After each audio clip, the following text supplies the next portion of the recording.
there's nothing wrong with you. You're just dealing with anxiety.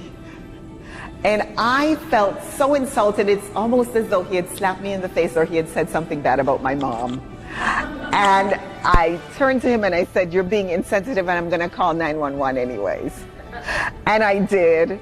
And the paramedics came and they checked me out and they said, your vitals are good, but when was the last time you ate?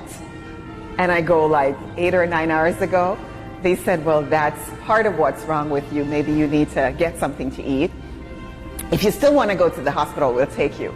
And so they took me to the hospital anyways. I got something to eat. They took me, and the triage nurse checked me out, and she also knew that there wasn't anything wrong with me, but she didn't tell me at the same time. She just put me off into a hallway in the corner on a stretcher.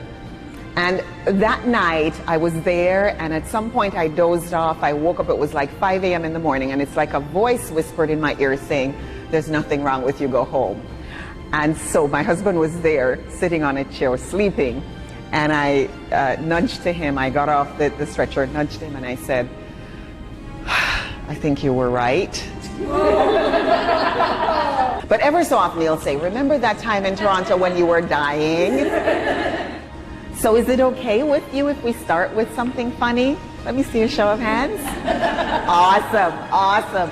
My mother said shame is not a load, but it can break your neck. So there's some things that you go to your grave with, you don't talk about. There's some things you never talk about because it's going to bring shame on your family. How many of you find it challenging asking for the sale? Anybody here, you're challenged to ask for the sale? Yeah. That was my big thing for a long time because, like I said, my core fear is fear of rejection. How many of you maybe have a hard time discussing expenditures, personal spending with your spouse or partner? Yeah, it's a huge one. Thank you for being honest. I actually have to be honest that's something that I've dealt with.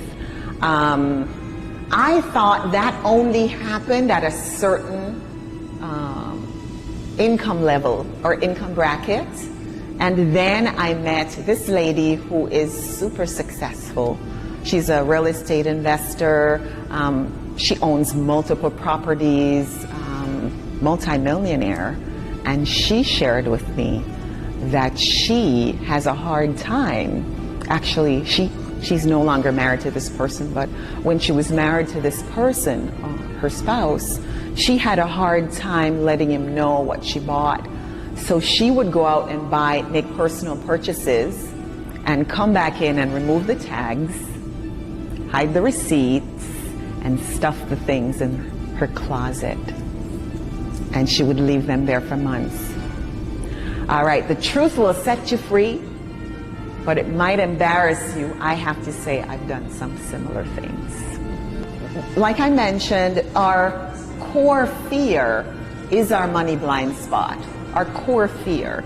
And what happens is that when we're afraid to ask for the sale, when we're afraid to ask for the promotion, we're afraid to discuss expenditures, we are actually afraid of rejection, right? Whether it's rejection, being afraid of rejection, being afraid of losing love, being afraid of having nothing, whether we're afraid of being judged, not being approved of, or not being liked. These, a lot of times I've heard people say, well, it's fear of success or it's fear of failure. If we're to dig deep, drill down deep, what's underneath it is the fear that you had in your earliest years.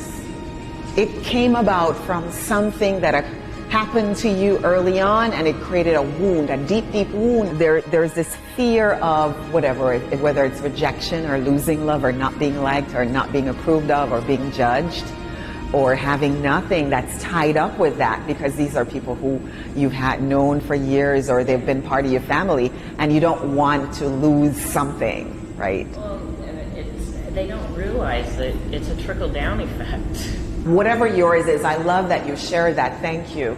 I'm going to invite each person, whether it's not asking for a raise or it's not getting current, not having clients get current with your payments, whatever your thing is, I want you to put a dollar figure on it.